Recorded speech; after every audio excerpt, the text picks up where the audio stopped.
in the ocean near Los Angeles, on a lonely mountain in Japan, off the east coast of Canada, a plane crash can reduce an enormous jet plane to mangled pieces. The cause is buried somewhere in the wreckage. In the business, we refer to often finding the golden nugget. A modern jet plane is made up of hundreds of thousands of parts. A failure in any one of them can lead to disaster. A missing screw can jeopardize the safety of flight. Constant checks keep planes flying and passengers safe. A single oversight can end in tragedy. Mayday! Something exploded. Help me, hold it, help me, hold it!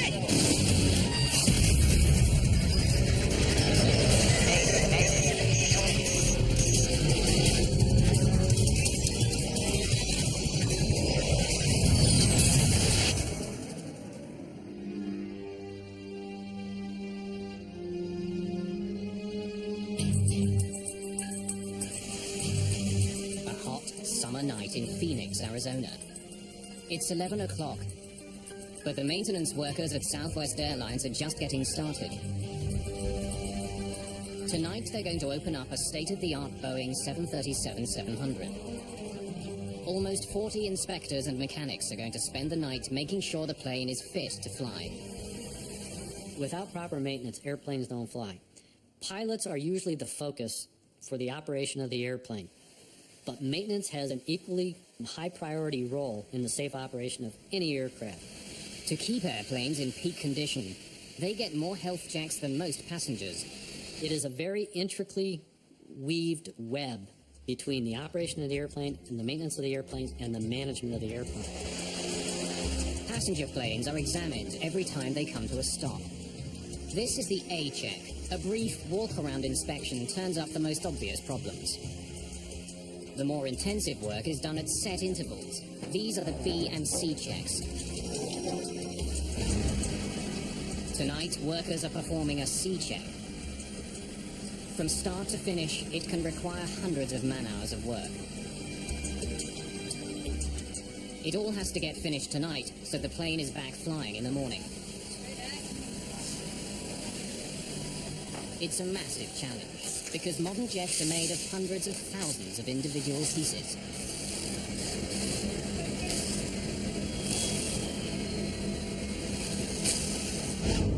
In 1903, when the Wright brothers took their historic first flight near Kitty Hawk, North Carolina, their plane had some 1,500 parts.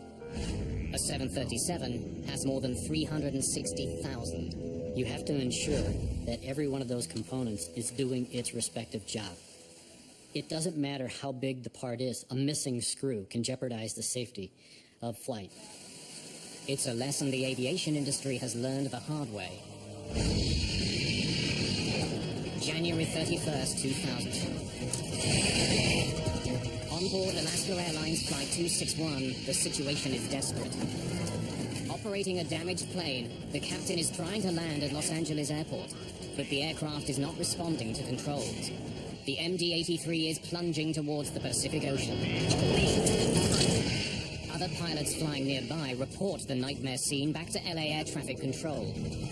Yes, sir. He is definitely in a nose down position, descending quite rapidly. Definitely out of control. Plane inverted, sir. Okay. Yeah, he's inverted. Push the blue side up! There we go.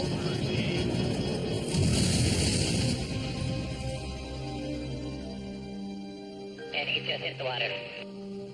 Yes, sir. He hit the water. He's down. Flight 261 crashed off the coast of California at over 400 kilometers an hour. All 88 passengers and crew are killed.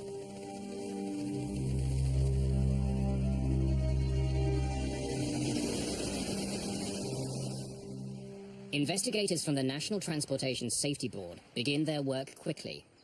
The cockpit voice recordings provide some of the earliest clues. We have a jam stabilizer, and we're maintaining altitude with difficulty. We immediately suspected some problem in the tail of the airplane. which is where the controls are. Something was wrong back there. Investigators examined the MD-83's horizontal stabilizer. The stabilizer controls the plane's pitch, its ability to tilt up and down. As the stabilizer moves up, the plane's nose tilts down. As the stabilizer moves down, the nose moves up. In the MD-83, a motorized jack screw on the tail moves the stabilizer up and down. When investigators recover the tail from the crash site, they make a puzzling discovery. The jack screw wasn't mated with the nut that it screws into. It was just by itself. And the nut was found in another piece of structure a few feet away from where the jack screw was. To have a screw separate itself from a nut with very thick threads surprised us. Without the jack screw, the stabilizer was beyond control. Without the stabilizer, the plane was doomed. The investigators very quickly figured out how the accident happened.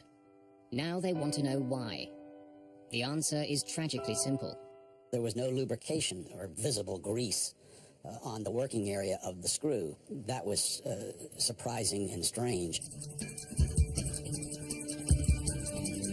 The Federal Aviation Administration orders an immediate check on all MD-80s in the USA. At Alaska Airlines, the jack screws on 6 of its fleet of 34 MD-80s fail inspection. Investigators discover even more alarming evidence as they go through the carrier's maintenance records. Mechanics at Alaska Airlines report that they are under tremendous pressure to cut corners to keep the planes flying. We interviewed all the mechanics who had worked on these airplanes. We knew that they had been falsifying records or not doing the work they had indicated. To survive an economic recession in the 1990s, Alaska Airlines slashed their maintenance regime. With air carriers, especially those that may be economically strapped, they're going to stretch inspection cycles to the maximum. The FARs, the Federal Aviation Regulations, set a minimum level of safety. Now, if you're going to operate on a shoestring, you're only going to meet that minimum level of safety. If I'm a good carrier, or I want to be a good carrier, and I want to show that we're going to operate at the highest levels of safety, I'm going to typically exceed the minimums. It's going to cost more, but I'm going to exceed it. A lot of companies that say, wait, the regulations only say I only have to go to here, that's what I'm going to do. Jack screws in the company's fleet had been inspected every 500 to 700 flight hours. But in 1996, to cut costs, Alaska Airlines began checking the jack screws every 2,500 hours. At the same time, they doubled the average daily use of their fleet. If you had 600 hours between inspection points and greasing points, we have no chance of ever having a metal-to-metal contact situation. But if you put that out to 2,000 hours or 2,500 hours, now what you do is eat into some of these protective stages, these barriers that we have towards catastrophic failure. Proper maintenance becomes even more critical when there's no backup to a component. On the MD-83, there was no alternative if the jack screw failed. So proper maintenance was a matter of life and death. But in the aviation industry, it's also a matter of dollars and cents. There's a lot of pressure in the airline industry. When you look at it, whether you're hauling boxes or hauling people, the fact of the matter is that competition is stiff. And how do you get the competitive advantage against the next guy? How am I going to get more for less? And a lot of times it's labor, the other times it's maintenance. If I can stretch the inspection to 500 hours instead of 400 hours, that saves me a lot of money. To stay afloat financially, Alaska Airlines put countless lives at risk. But disaster can erupt even when an airline doesn't cut back on its maintenance regime.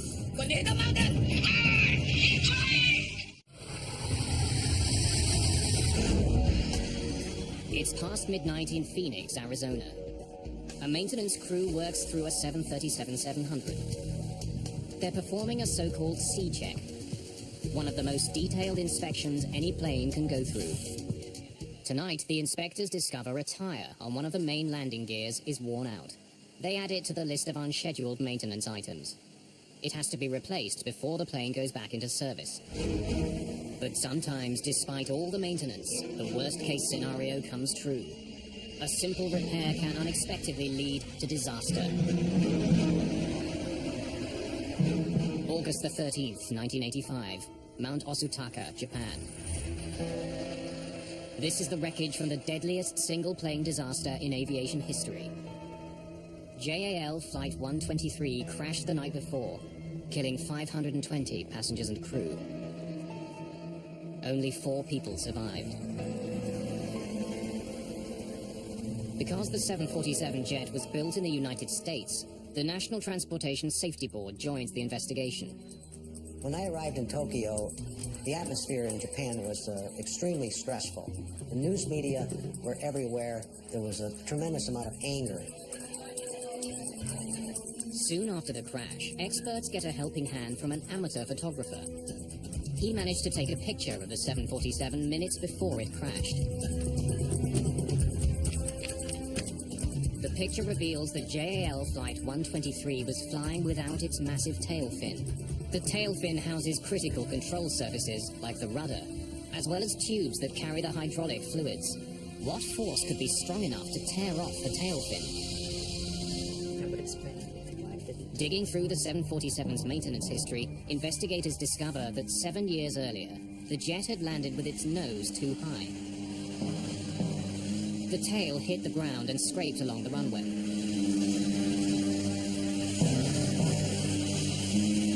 The rear part of the plane had to be repaired, including the pressure bulkhead. Japan Airlines called in Boeing technicians to help repair the cracked bulkhead. After this unscheduled maintenance, the 747 was given a clean bill of health and flew for another 7 years. But this bulkhead becomes a prime suspect for the investigators. We had an idea that we wanted to find the rear pressure bulkhead because we had a flight attendant who had been interviewed that described an explosion in the back of the airplane and she could see out. So we wanted to focus on the bulkhead. During his investigation, Schleid finds a piece of the panel that had been spliced into the bulkhead 7 years before. The mystery of Flight 123 is solved. The 747 went down because of a faulty repair. The repair had in fact not been done correctly. There was only one row of rivets holding that joint together, where there should have been 2 rows of rivets holding the joint together. With only 1 row of rivets straining to hold the repaired panel in place, this was a disaster waiting to happen. Especially because this was such a busy jet. This particular airplane was used in Japan on a domestic operation, so it made multiple takeoffs and landings on domestic operations, unlike most 747s that make long-range hauls. So this was considered a high-cycle airplane. On 747 jets, the cabin is pressurized, but not the tail. During flight, the pressurized cabin air presses against the repaired bulkhead. After some 12,000 cycles, this pressure stretched the faulty repair to breaking point. The highly pressurized air blasted into the hollow tail fin and blew it off. Losing part of the tail crippled the plane's hydraulic systems. The Boeing 747 had 4 independent hydraulic systems that powered systems, so it had quadruple redundancy. Unfortunately, these 4 lines came together in the lower part of the spar, and when it separated, it sheared those 4 lines. All 4 hydraulic systems were depleted. For some 30 minutes, the crew tried to fly their 747 using only thrust. This is like trying to drive a car using only the accelerator. No steering wheel, no brakes. Despite their heroic efforts, it was a losing battle.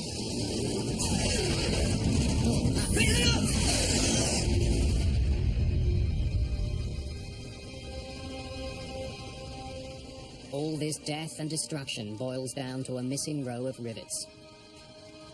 Why had the growing metal fatigue in the bulkhead remained undetected through 7 years of scheduled maintenance and inspections?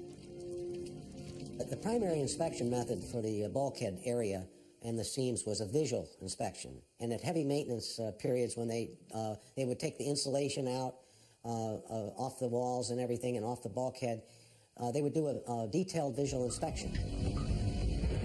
And during subsequent maintenance checks, The faulty repair was never found.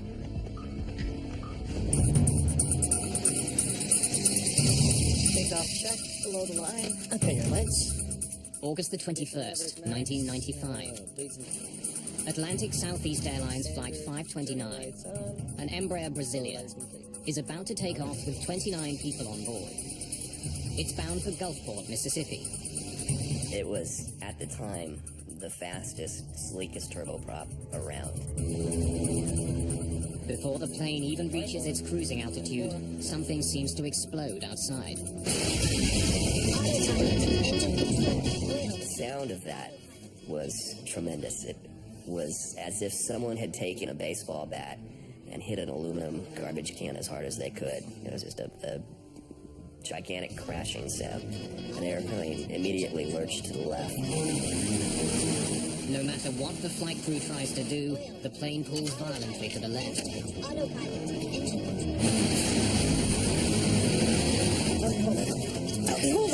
Over there. The captain and co-pilot are pushed to the brink of their experience. Help me. Help me. Help me hold it. Help me hold it.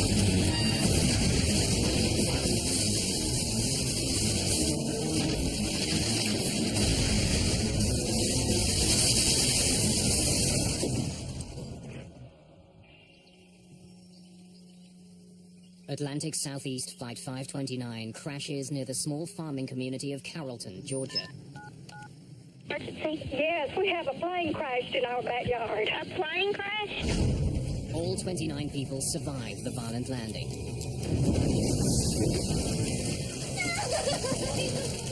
But 10 passengers eventually die from their injuries.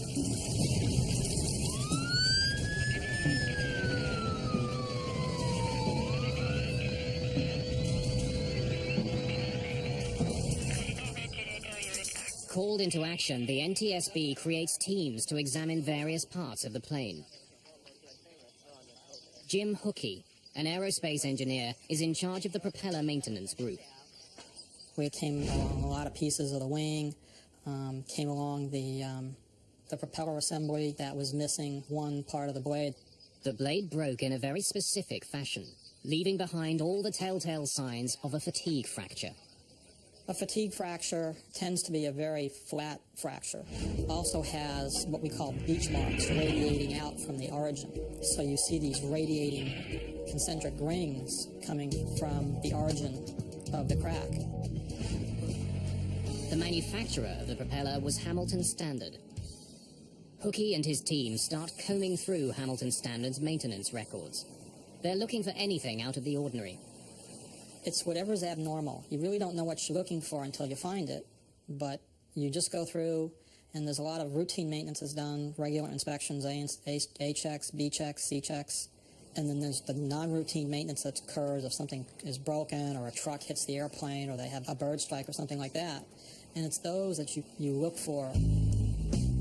The maintenance records reveal that the broken propeller blade had earlier problems. We found out that propeller blade had actually been removed from service once already for a crack indication. And that became the first clue about there may be a problem with that propeller blade and those inspections. Deep inside the hollow propeller, investigators find what they're looking for. In the hollow interior, or taper bore, weights are inserted to balance the prop. They're kept in place by a cork. This simple cork was the trigger in a deadly chain of events. About 95% of the cork that's produced in the world is used by the medical industry. And for aesthetic purposes and for sterilization, they like to have the light color. So the cork is bleached with chlorine. The NTSB discovers that moisture inside the propeller caused the chlorine in the cork to leach out and corrode the propeller's aluminium alloy. They also notice something else on the broken blade. On the inner surface, extending about 4 centimeters from the fracture, there are a series of sanding marks. Going through the blade's repair records, Hookey notices the initials CSB, Christopher Scott Bender. This technician worked at a Hamilton Standard repair facility. When Christopher Bender watches news of the accident, he learns that the investigators are examining the Hamilton propeller. And as soon as I heard that, my heart just sank. I was like, I think I might have even cried a little bit, because I was just emotionally overwhelmed that, something I had put my hands on, the procedure somebody trusted me to do failed, and because of that, somebody had died. After discovering that it was Bender who last worked on the deadly propeller blade, the NTSB now has to find out how the blade had passed inspection at Hamilton Standard. Investigators asked Bender to perform his standard maintenance technique on the propeller. He demonstrated how he would go down into the barrel of the taper bore with a fiber optic borescope and look for cracks. And therein lied one of the primary problems. The borescope that he was using had a bright white light that would put a lot of glare back into the inspector's eyes. Really did not lend itself to the inspection that was required. And investigators also find a gap in Bender's training. He had never been shown what a crack would look like. He was just told to find a crack, and he would look for a crack. When he was examining the propeller blade, Bender had been unable to detect any evidence of corrosion. He then did what he'd been told to do: polish the inside of the blade. He was given a directive to use a repair to blend out the inside of the taper bore. He blended it out, he did an inspection, and the blending that he had done had roughened the surface, so it actually masked the indication of the crack in the subsequent inspection. And the blade was returned to service, where the crack continued to propagate until it ultimately reached critical length and separated. According to the NTSB, by polishing the blade, Hamilton Standard had unwittingly removed all traces of the crack. Even a later, more thorough ultrasound examination could not detect it. The company that manufactured Flight 529's propeller is now renamed Hamilton Sunstrand. Its inspection and repair process was made more stringent, in some cases exceeding FAA requirements. Flight 529 was the last time one of its propellers failed in flight.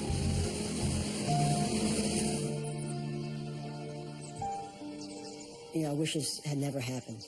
I wish I could go back in time and fix it and take care of it, that it didn't happen. Out of the thousands of parts on board an Embraer Brasilia, a simple small cork was the key to a horrific accident. ASA Flight 529 underlines the critical need for proper maintenance. But sometimes maintenance can create the potential for disaster when a new component is installed into an older airplane. Mountain Center, Swiss Air 111 Heavy is declaring pan. We have smoke in the cockpit.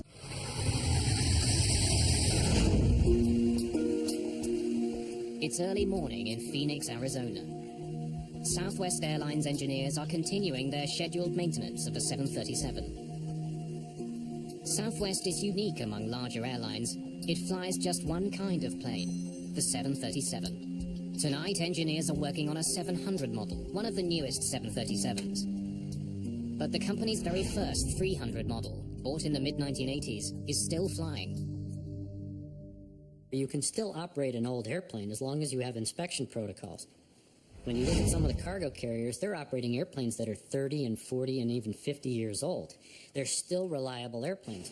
They've been maintained, they've been retrofitted with modern-day equipment. Updating older planes is a standard part of maintenance. But sometimes installing a new component in an older plane can lead to tragedy. Inside this makeshift lab are the shattered remains of Swiss Air Flight 111. On September the 2nd, 1998, the passenger jet crashed off the coast of Nova Scotia, Canada, killing everyone on board.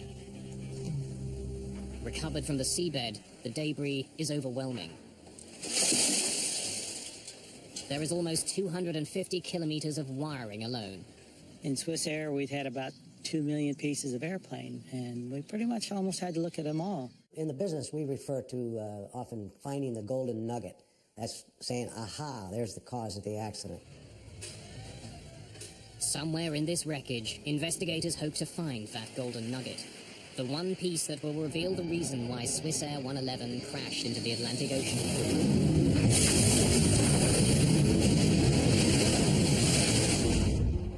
The The cockpit voice recorder gives investigators their first critical clues. Did you smell something? Yeah, what is that? Go have a look, I'll take the controls. Roger, you have control. The first officer checks the area around the air conditioning vent. Nothing seems wrong. I don't see anything, Ernst. There's nothing up there now. Captain Zimmerman is troubled by the smell of smoke. There it is again. He starts to divert the plane to the nearest airport. Find the closest place to land, Stefan. He radios air traffic control in Moncton, New Brunswick. Moncton Center, Swiss Air 111 Heavy is declaring pan, pan, pan. We have smoke in the cockpit. Pan, pan, pan is an international term used to notify air traffic control of an urgent situation. 3 miles to fly to the threshold. It's one step below declaring Mayday. I guess Boston, we need for... Swiss Air 111 is directed to Halifax and starts its descent. Okay, can I vector you to set up for runway 06 at Halifax? The pilots appear calm and in control. Halifax is just 20 minutes away. They want us to turn to the south. At that point, everything was normal. I gave the pilot an initial descent, and he requested to level off at an intermediate altitude to get the cabin in order for the landing, which took to mean that they needed to pack away dinner trays and things like that. Cabin bus off! Cabin bus off, Roger. But the seemingly controlled situation on board Swiss Air Flight 111 escalates into a full-scale emergency. Hello, pilot, disconnect! We are declaring emergency now, Swiss Air 111 at time 0124. All our speeds are down. I'm flying on standby instruments, maintaining 300. Shortly after declaring an emergency, the plane goes silent.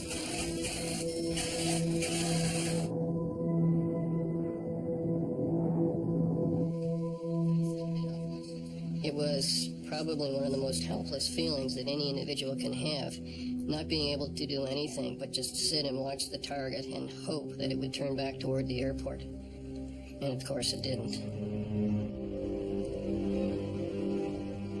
At 10:31 p.m. Atlantic time, residents of Peggy's Cove hear a devastating explosion.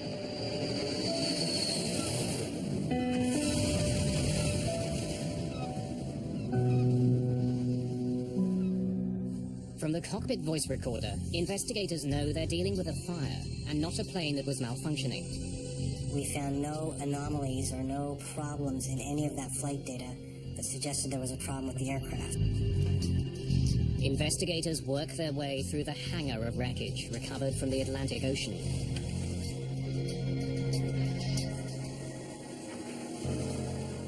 Finally, they find scorch marks, which reveal that the source of the fire was in the back of the cockpit, directly behind the first officer. Following this trail leads the team to an unlikely suspect, the entertainment system in first class. The Swiss Air MD-11s provided first class with one of the world's most sophisticated entertainment systems. Passengers in first class could choose their own movies, access the internet, and even gamble. This entertainment system was not part of the original MD-11 design. The system had some major deficiencies. It was getting very hot. It drew a lot of power, and thereby, for example, raising the cabin temperature considerably, because it was always running. They did not install a simple off switch, nor did they install appropriate cooling systems. Anytime you have an electrical system where you're putting an aftermarket install into an airplane, you run the risk of compromising the integrity of the aircraft itself as it was originally designed. When informed about the flaw in the wiring, Swiss Air immediately disabled the entertainment system on the rest of its fleet. But investigators discover that another piece of the jet had helped the fire spread with alarming speed.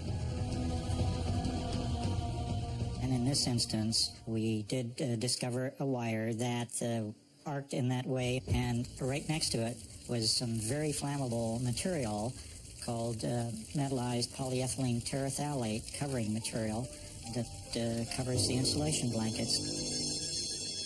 This polyethylene insulate was common on commercial airlines around the world. It had somehow passed the industry's flammability tests, which require materials to self-extinguish after a reasonable period of time. This thermoacoustical material that was in this aircraft was very flammable. Even though it passed a test, it does sustain and it does propagate flame. The fire spread quickly from the cockpit back into the first-class galleys. Some metals showed heat damage from temperatures as high as 1100 degrees Fahrenheit. Less than 12 minutes after the crew declared a pan-pan, the fire disabled all electronics in the cockpit.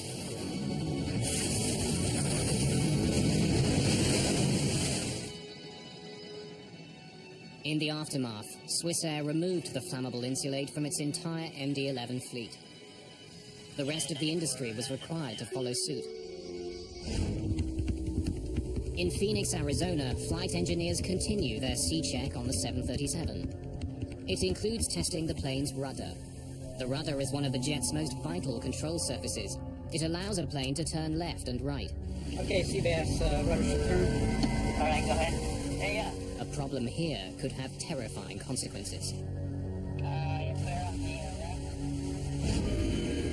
In fact, despite years of proper maintenance, a problem with a tiny component with the 737 rudder killed more than 100 people.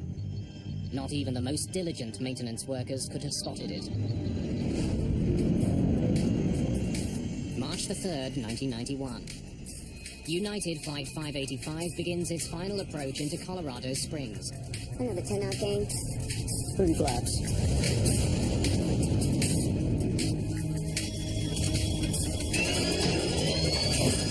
Oh, God, stop! 15 flaps! 15! Oh, my God!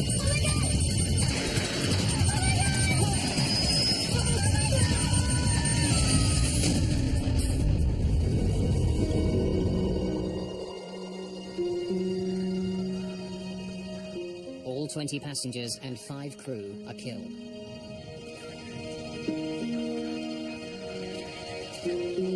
Investigators from the National Transportation Safety Board descend on Colorado Springs.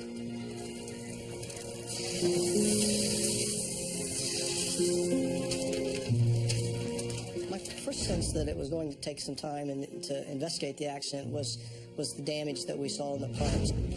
An aerospace engineer by training, Greg Phillips is in charge of investigating United 585's flight control systems. We focused in after eliminating other flight control surfaces that we thought could contribute to the role. We started looking at the rudder. But investigators face a critical obstacle. Most of the plane's parts are too crushed or burned for testing. Luckily, one vital component is still reasonably intact. This is the Power Control Unit, or PCU. Used constantly during flight, especially during landings, the PCU performs like a car's power steering. When the pilot pushes on a rudder pedal, the PCU uses hydraulic fluid to convert the gentle movements of a pilot's foot into the pressure needed to move the 737's enormous rudder. The heart of the PCU is the dual servo valve. This valve is roughly the size of a soda can. It contains 2 extremely thin slides that glide past one another. These slides direct the flow of hydraulic fluid which moves the rudder. When a technician opens up the power control unit, it seems to be in working order. We didn't have any absolute indication or information that we could point to that said the rudder, power control unit, the servo valve, or any part of that flight control system caused that accident. It's a first. For only the 4th time in its history, the NTSB releases a report that does not reach a conclusion. We had put a lot of time and effort into the investigation, and we just weren't sure what had happened. Less than 2 years later, Greg Phillips and the NTSB would be brought back to the mysterious disaster through the crash of another 737. Hold on. Hold on, shoot! What the hell is this? Oh, God, no!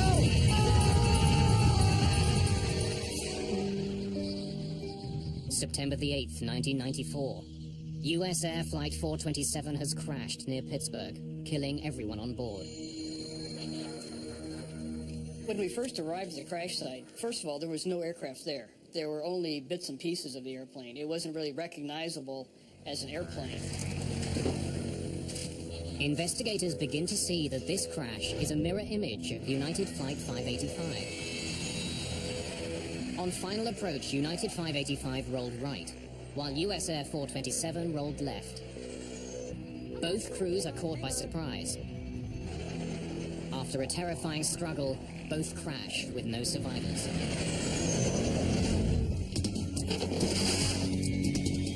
Once again, investigators test the dual servo valve, but they come up empty-handed.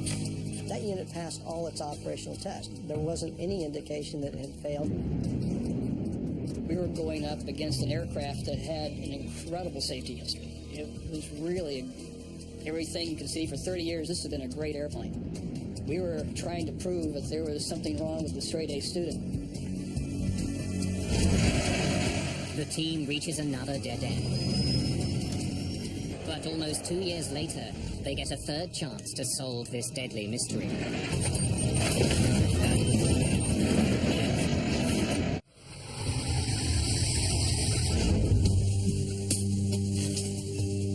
In Phoenix, Arizona, a long night of maintenance is winding down.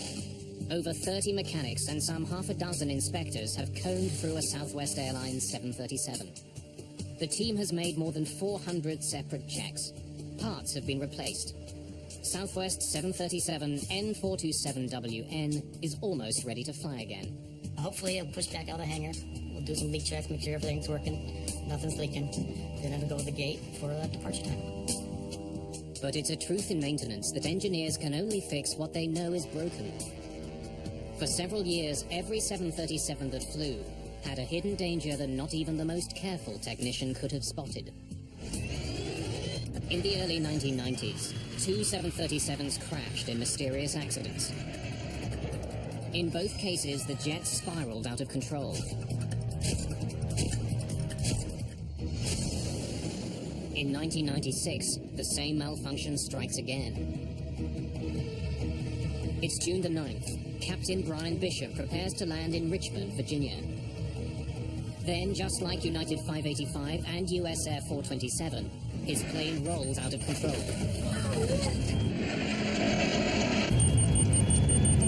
I turned the yoke the opposite direction and stood on the opposite rudder pedal.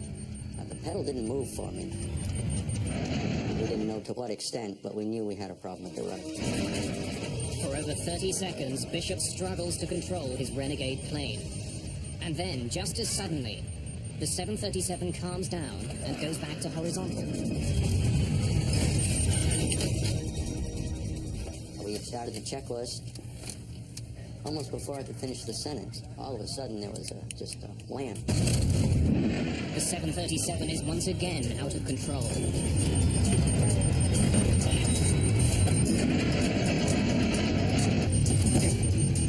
Then, out of the blue, Eastwind 517 is back on track. Wasting no time, Captain Bishop gets it onto the tarmac. Taxiing in is when I realized my legs were shaking. We launched to the scene. The airplane literally didn't move. It stayed at its location in the airport until we got down there. Suddenly they had a 737 that had had a rudder incident that was intact, and they had a pilot who was alive and who could talk about it. I think they were much happier to have the airplane than me. Investigators zero in on the 737's rudder controls. The power control unit is tested again and again, but it performs perfectly. Refusing to give up, investigator Tom Houter decides to try a different test. One fellow mentioned a test they had done in the military of a thermal shock. The power control unit is soaked in dry ice and blasted with nitrogen gas at minus 40 degrees Celsius. Then it's injected with superheated hydraulic fluid. It's then given a command to start working. As we were standing there listening to the actuator move left and right, it stopped. and it was not commanded to stop. It just jammed. Stopped working completely. The team has discovered that a small hydraulic valve that controls the rudder of the world's most popular jetliner can jam in the right circumstances. And the valve can jam without leaving behind any traces. When investigators double-check their results, they discover another major flaw. Careful analysis of the data, a couple of the engineers recognized that it not only stopped working, but actually left became right and right became left. There was actually a movement of fluid into places that it shouldn't have gone. And the reversal is like driving your car. You turn to the right, it goes left. You're not going to figure out this failure mode until you go off the road. And in these cases, that's the pilots were faced with something so unusual that they didn't understand what was happening. What the hell is this? That would explain why the first officer, Chuck Emmett, would keep his foot on the rudder pedal, because he's thinking, why isn't the plane going right? And he's feeling the plane go to the left. In the aftermath of these disasters, pilots received better training on how to deal with sudden rudder problems. Boeing spent hundreds of millions of dollars redesigning and replacing the rudder's dual servo valve on thousands of 737s around the world. One thing we don't like at the safety board is to have an undetermined accident, because then we can't make a change to improve safety. So out of US Air 427, United 585, we have a much safer 737 fleet. It's 7 a.m. After an 8-hour shift, the maintenance is finished on this Southwest Airlines 737. According to their maintenance reports, the team has conducted 78 unscheduled procedures and 339 scheduled inspections. I think each one of us out here has a sense of pride in themselves that we do the best job we possibly can day in, day out. Obviously, the stakes are high. Every life is important. Despite the horror of airplane disasters, they're still extremely rare. Especially given how often passenger planes take off and land. Sometimes we obscure the fact that we fly millions and millions and millions of people day in and day out without putting a scratch on even the airplane, let alone the people.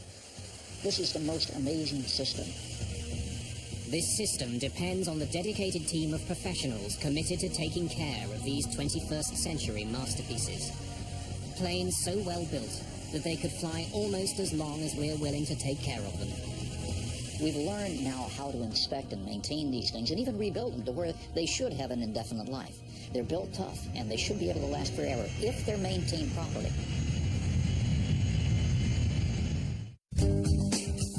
Don't miss the final brand new installment of Air Crash Special Report at the same time next week. Stay tuned for Air Crash Investigation.